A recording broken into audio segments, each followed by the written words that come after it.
Welcome to the channel, everybody. Today, we're going deep down the rabbit hole of human psychology. We're talking about the weird, the wild, the stuff that makes you question everything you thought you knew about your own brain. We're talking about the quirks and glitches in the system, the things that make us tick, even if they don't make sense. You know, like, why do we see faces in random objects? Why do we believe things, even when they're demonstrably false? Why do we rubberneck at car accidents even though we know it's horrible? We're gonna unpack all of that and more today, so buckle up because this is gonna be a wild ride. Let's talk about the placebo effect. It's so wild, it almost feels like magic. You give someone a sugar pill, tell them it's medicine, and they start feeling better. Their brain tricks their body into healing itself. Scientists are still figuring out how it works, but expectation plays a big part. Believe something will help, and it often does. It's like your brain says, let's get better, and it does. Alright, let's talk about cognitive dissonance. This is when you have two conflicting beliefs, and it creates mental discomfort, like loving a food but finding out it's made with something you're morally opposed to. That creates cognitive dissonance. You're caught between taste and ethics. So what do? Your brain tries to resolve the dissonance. You might rationalize it or downplay one belief. It's fascinating how our brains protect us from discomfort. This one's a little dark, but we gotta talk about it. The bystander effect, you've probably heard of it. It's the idea that the more people who witness an emergency, the less likely any one person is to help. It's like everyone assumes someone else will step up so they don't have to. There was this famous case, Kitty Genovese, back in the 60s. She was attacked outside her apartment building and there were all these witnesses, but nobody did anything. It's a tragic example of the bystander effect in action. It's like this diffusion of responsibility, you know?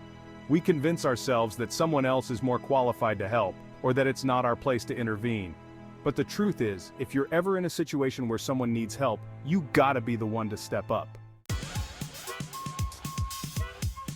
Alright, let's talk about the halo effect. This one's all about first impressions. You meet someone and you get a good feeling about them. They're attractive, they're well-spoken, they seem confident. Boom! Your brain slaps a halo on them, metaphorically speaking, of course.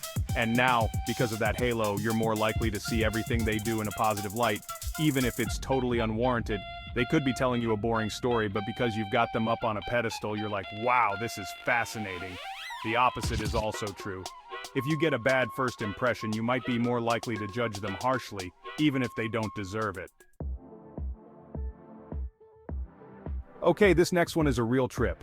The Dunning Krueger effect. This is where people who are incompetent at something are completely unaware of their own incompetence. In fact, they often overestimate their abilities. It's like that saying, a little knowledge is a dangerous thing. These people know just enough to be dangerous, but not enough to realize they don't know what they're talking about. You see it all the time, right? People on the internet arguing about things they clearly know nothing about. It's like, dude, you're way out of your depth here.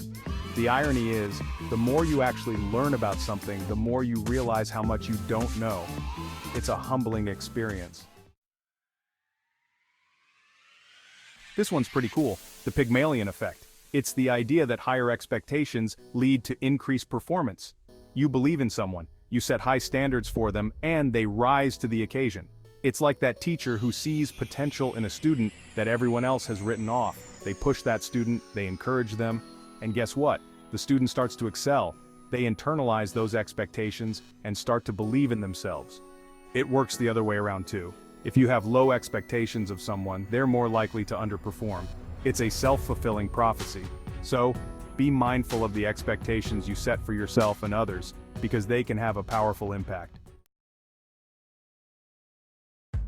Have you ever heard of something for the first time, and then suddenly you start seeing it everywhere?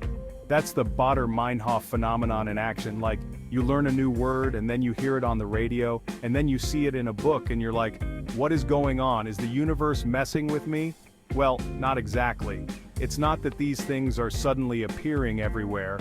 It's that your brain is now primed to notice them. You've brought them into your conscious awareness. So now you're more likely to pay attention to them when they pop up in your environment. It's kind of like selective attention, you know? We're bombarded with so much information all the time, our brain has to filter out what's important and what's not. Alright, this one's a classic, the Barnum Effect. This is why horoscopes and personality tests are so popular. It's the tendency for people to believe vague, general statements about themselves, even if they could apply to almost anyone. Think about it. You read your horoscope and it says something like, you're a hard worker but you also like to have fun. You value honesty and loyalty in your relationships, and you're like, whoa, that's so me. But in reality, those statements could apply to like 90% of the population. Our brains are wired to find patterns and meaning, even when there isn't any. We want to believe that we're special and unique, so we latch on to anything that seems to confirm our own beliefs about ourselves. Alright, this one's counterintuitive, but it's true. The Pratfall effect. It basically means that making a mistake can actually make you more likable. Think about it. You see someone who's super competent, always perfect, never puts a foot wrong. It can be intimidating, right? But then, they trip and spill coffee on themselves and suddenly they're human. It makes them relatable. It shows that they're not perfect, they're just like the rest of us. Of course, this doesn't mean you should go out of your way to make mistakes, but it does mean that you shouldn't beat yourself up too much when you do screw up. It's part of being human. And who knows, it might even make you more endearing. Okay, last one. The Zynic effect.